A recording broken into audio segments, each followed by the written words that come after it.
Canada's most accomplished astronaut, Chris Hadfield, has gone farther and faster than almost anyone in the world. He's flown 2 shuttle missions, been the voice of mission control, and has even lived underwater for 2 weeks as part of his elite space training.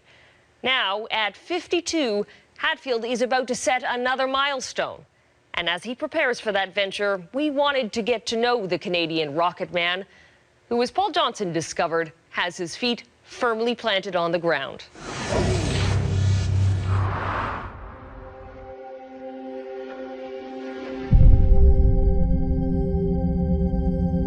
Have a good mission, and we'll see you back here in about 8 days.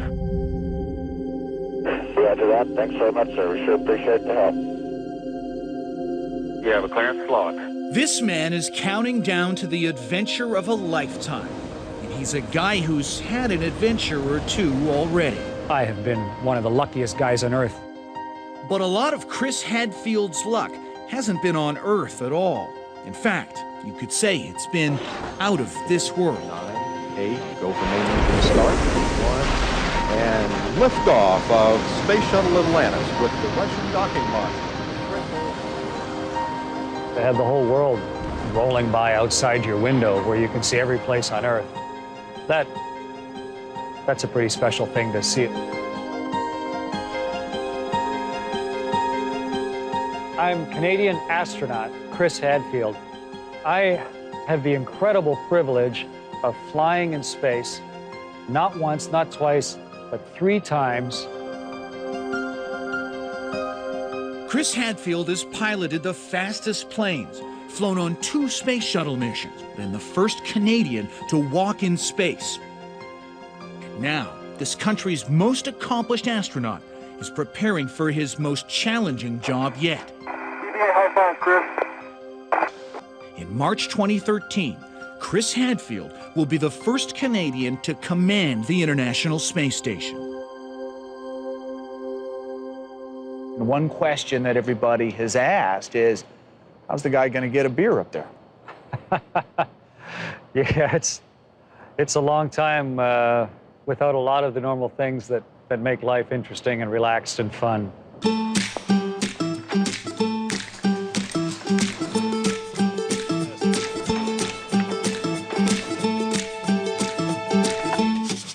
To do something really complicated that you've trained most of your whole life for, and to do it well, and to do it successfully, and to be trusted to do it, there's a great pride and satisfaction in that. So there's pleasure in all those things, and a beer can wait 6 months.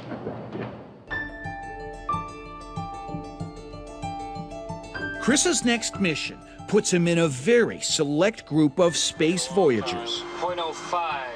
What are you going to do when you're there, and what are you thinking about? All the things that can fail. A fire in the spaceship. A fire in a spaceship is an awful thing. Or if we get hit by a meteorite and there's a sudden dramatic leak, or a contaminated atmosphere. Normally it's a very flat command.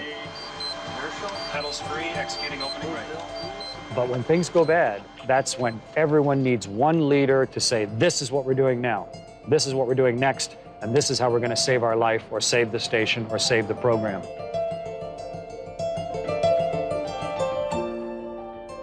Living on the International Space Station and commanding a spaceship, it is a dream come true for me, something I dreamed about since I was 9 years old. But Chris has done a lot more than dream since the day he watched a man walk on the moon. That's one small step for man, one giant leap for mankind. I've been an astronaut for almost 20 years, and I've worked up through a lot of different jobs.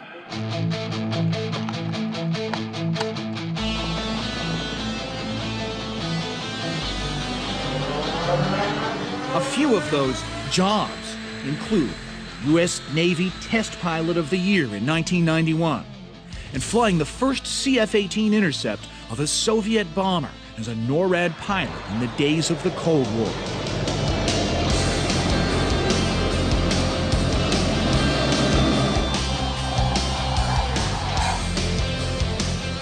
When the horn went off to scramble, be airborne within 12 minutes from a dead sleep to be in an F-18 and airborne and headed out off the coast, and then to get out there and intercept the Soviet bombers before they could get close enough, fly up in the dark of night, up behind them, and then come up on their wing with my baby finger, turn on this enormous light on the side of the CF-18 and identify exactly what type it was, what their purpose was.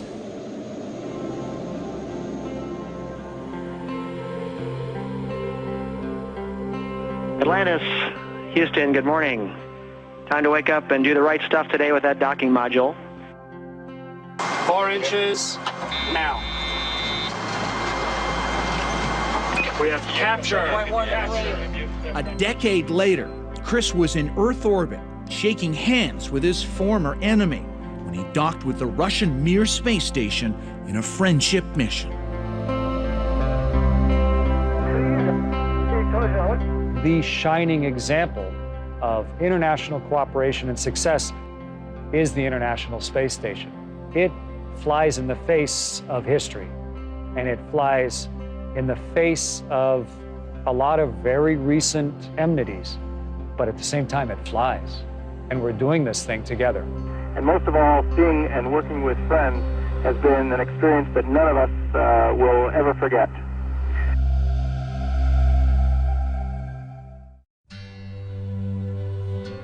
And from the edge of our seats on the ground, we will be with you as our proud heritage unfolds our future to christen Canada's place in space.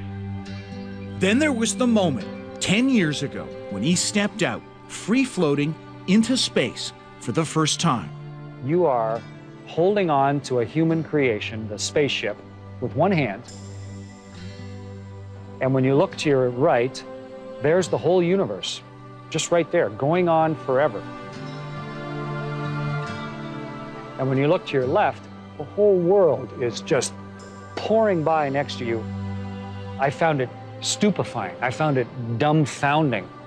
Just the inherent beauty of it, the velvet, bottomless bucket of the universe, and the textures and the rainbow colors, just like this wonderful exploding kaleidoscope next to you all the time. And you're alone in the middle of that, and your only link to the other 6 billion people and all of history and all of beauty and poetry and everything that is human is linked in one hand. It's the need to understand that infinite beauty that brings Chris and his fellow astronauts out into space. I'm pushing power on. Okay. The purpose of being up there is the exploration and the science, the hundreds of experiments that are on board, the gathering of dark matter and dark energy from the universe and the alpha magnetic spectrometer. That is why we built the space station. But we didn't just put robots on board, we have people. Attached to their hand. Look how close that thing is. Sucker is right there. Good Lord. Did we really do this? Nice job. Good job, man. Hey, well done, buddy. Well done. Hey, nice job. In just 15 months, Chris Hadfield will be in charge of those people in space. But before that day comes, even a guy this accomplished has a few things to learn.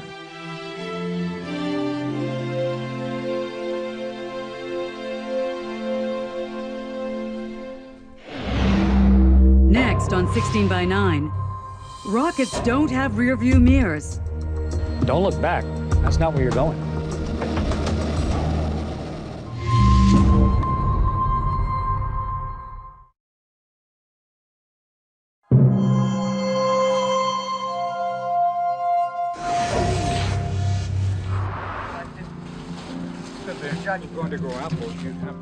This ordinary farm in Milton, Ontario, is where a most extraordinary Canadian grew up. It's where this average couple raised a far from average son. What is the tip for raising an astronaut, then? A lot of love and a lot of care and a lot of training. That, and one more thing that Roger Hadfield wanted us to see. This 1949 biplane, made mostly of wood, wire, and fabric. Sat the kids on the wing, and Chris looked up, he said, "Oh, a golden airplane." At the age of 3, and this little boy experienced the thrill of leaving the Earth's surface for the first time. Fast forward to July 20th, 1969, and Neil Armstrong's walk on the moon. In an instant, a 9-year-old boy's future was set. That's when he decided to sit to himself. He didn't say too much about it, but he thought that'd be a very nice way to make a living.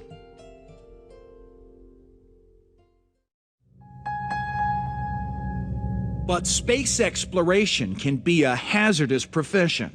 This is Houston. Say again, please. Houston, we've had a problem. In 1970, an onboard explosion almost brought a disastrous end to the Apollo 13 moon mission. Liftoff of the 25th Space Shuttle mission, and it is cleared. During the Space Shuttle era, 2 of the orbiters exploded on missions, 1 minute 15 seconds, velocity 20. killing all aboard. This is Mission Control, Houston. We have no additional word at this time. Do you still worry about your son? No. There's 4 pilots in my family. I stopped worrying about my men flying a long time ago. They do they prepare. There's always a risk. We know that, we accept that. But just the joy of seeing them achieve what they worked so hard to achieve, no, there's no fear there.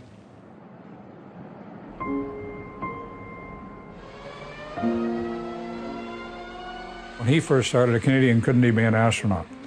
And to reach the point where we command the space station, it's world recognition of Canada.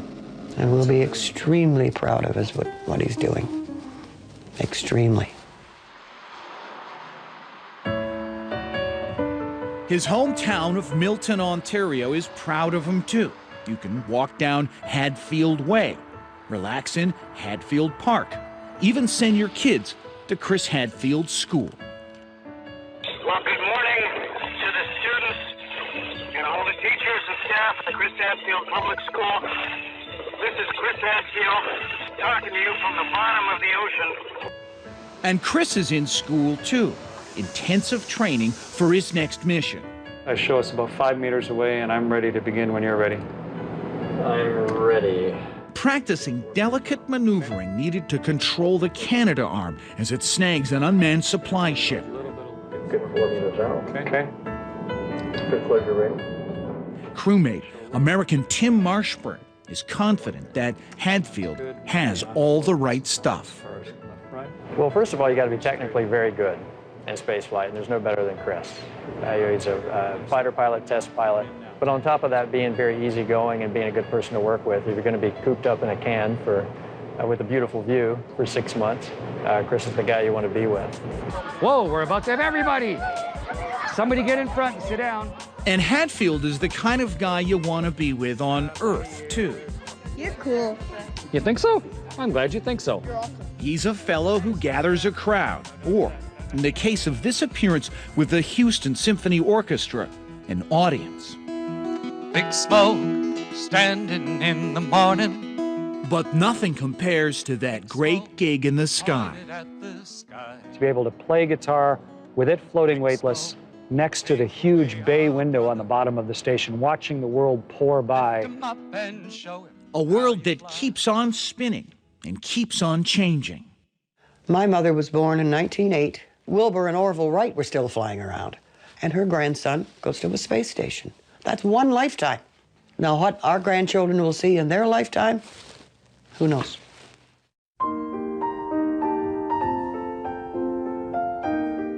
Chris Hadfield doesn't know either, but whatever it is, he knows it'll be worth the ride.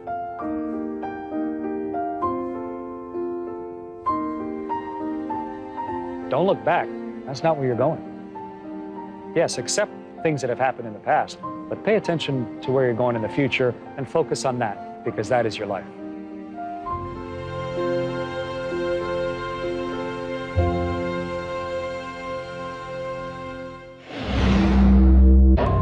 Next on 16 by 9, what happens when this guy takes on a wild mob